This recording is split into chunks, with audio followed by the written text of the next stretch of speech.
I'm still back up in Sonoma County in Northern California. Another exciting day. The sun is out today, which makes me very exciting because it's beautiful outside and I wanted to see it non-cloudy.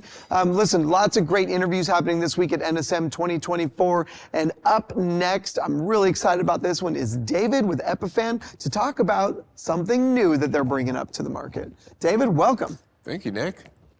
All right, so for somebody who maybe doesn't know, look, at this point, if you don't know who Epiphan is, you've been living under a rock, or perhaps you are a rock, I don't know which. But let's just give somebody just a little overview of what Epiphan does and sort of what their core goals are. Yeah, so Epiphan, we manufacture streaming appliances. This is one of the new models you're looking at, the Pearl Nexus. But really what we're focused on, we focus in higher ed as far as lecture capture, government, so think city council streaming. But at the end of the day, anything with streaming recording is kind of where we fit. Anybody that wants to capture content, enhance that content, and archive it and make it available for folks down the road, we want to talk with them. Well, and one thing I would say is you're not a traditional encoder, right? There are lots of just, hey, give us your video and we'll stream it for you. Yes. That's not really the core tenet of a Pearl. They do way more than that. So walk me through some of sort of just the core feature sets there. So I 100% agree. And again, it's kind of hard to say what segment is Epiphan because we're a lot more than some of our competition. But I like to refer to it as a streaming appliance. So again, what we can do, we can capture content. So we have HDMI, we have wireless protocols that can communicate with the Pearl. We take in that content, allow you to enhance that content if it's adding like labels or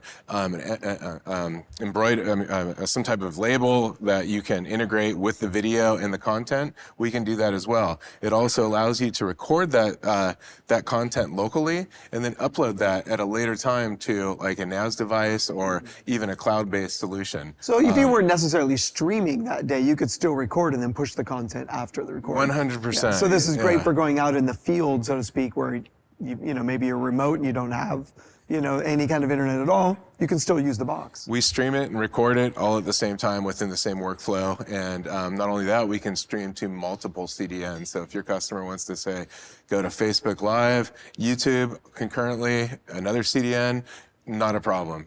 Have those all as targets, all again while recording that locally and streaming it out. Now, most of the units are multi-input, which is another thing you don't traditionally see in an encoder. Usually they're just one input because you're taking the finished product. In yours, you can bring in multiple inputs. So you can switch, you can cut, you can do picture-in-picture, add those graphics you were talking about. So it's definitely much more than just an encoder. 100%, yeah, you're 100% correct. And we are an encoder, but also the live switching. So bringing in those multiple video inputs, and we don't care if it's a networked input, if it's SDI, HDMI, they all work. Bring it into the box, switch between them, picture-in-picture, ISOs, your choice. Now, one of the other things that came up earlier when we were chatting is this version and several of the others do support NDI as well.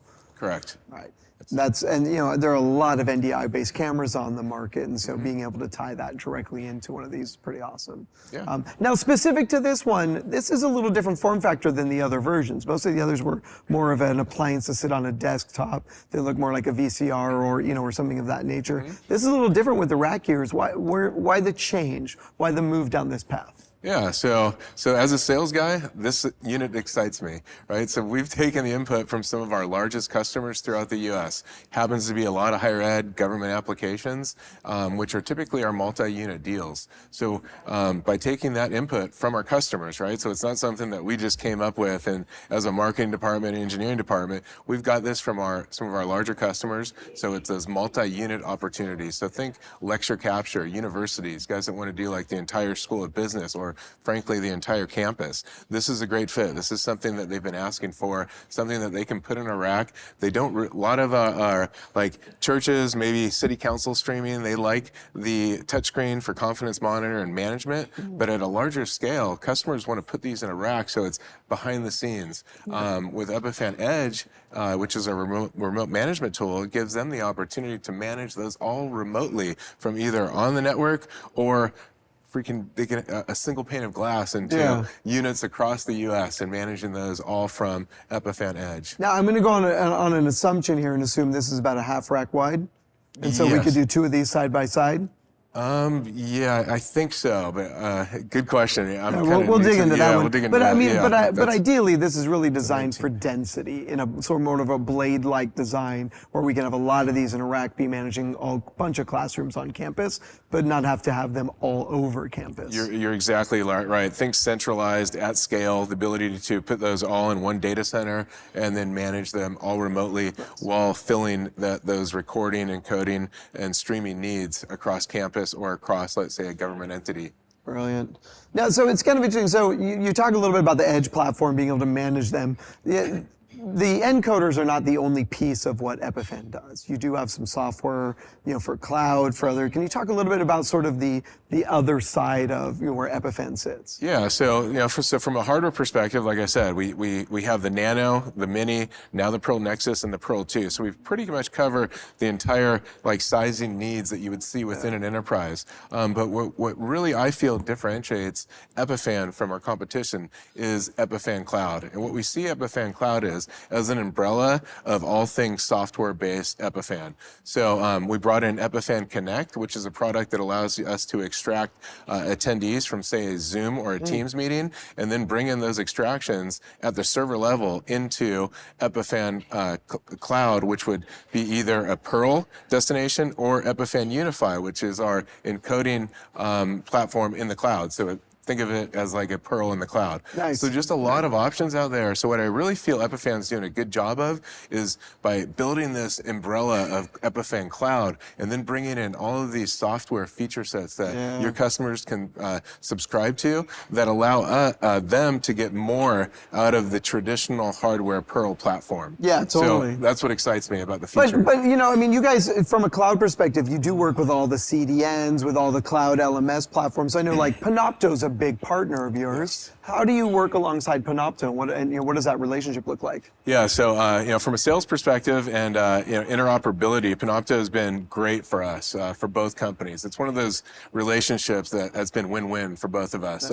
So I feel we are the best solution when you go into a CMS Panopto environment. Epiphan just works flawlessly, right? We have several customers, some in the 300 to 400 unit range that are leveraging Epiphan with Panopto. In fact, I was at one of the deployments where the hands-on tech was introduced to me as the Epiphan guy, and he started, thank you. He goes, you have made my life so much easier by not having to manage laptops in classrooms and the ability to roll this out and support this at an appliance level with your pre-built integrations into the Panopto CMS platform. Nice. I assume you're walking in there going, no, I'm the Epiphan guy. Look, it's on my shirt. Yeah, I'm like, thank you. Can I video you? You're a good sales guy for us. Nice. I'm assuming we're going to see Epiphan at a couple of trade shows this year? Yeah, definitely. So, we're still building that schedule out, but we will be at the JB&A pre-NAB event, so I'm excited about that. And then we will transition that right into the NAB, the real, or I guess the actual conference, NAB in Vegas. So I'll be working there the entire time. Then we have InfoComm in June timeframe, and then a couple regional, one higher ed show, NW Met, that's up in Corvallis, which I'll be working that one as well. Nice. So yeah, it's lots of places schedule to see Epiphan in person. If you're interested in seeing it in person at your own facility, obviously reach out to David and our team. We'll get you hooked up with a closer look at Epiphan. Other than that, David, thanks for being here, man. Thanks for bringing the new box. We appreciate your time, Nick, and thanks for having us. No worries. All right, this has been another episode of NSM 2024 Fireside Chat. We'll see you on the next episode real soon.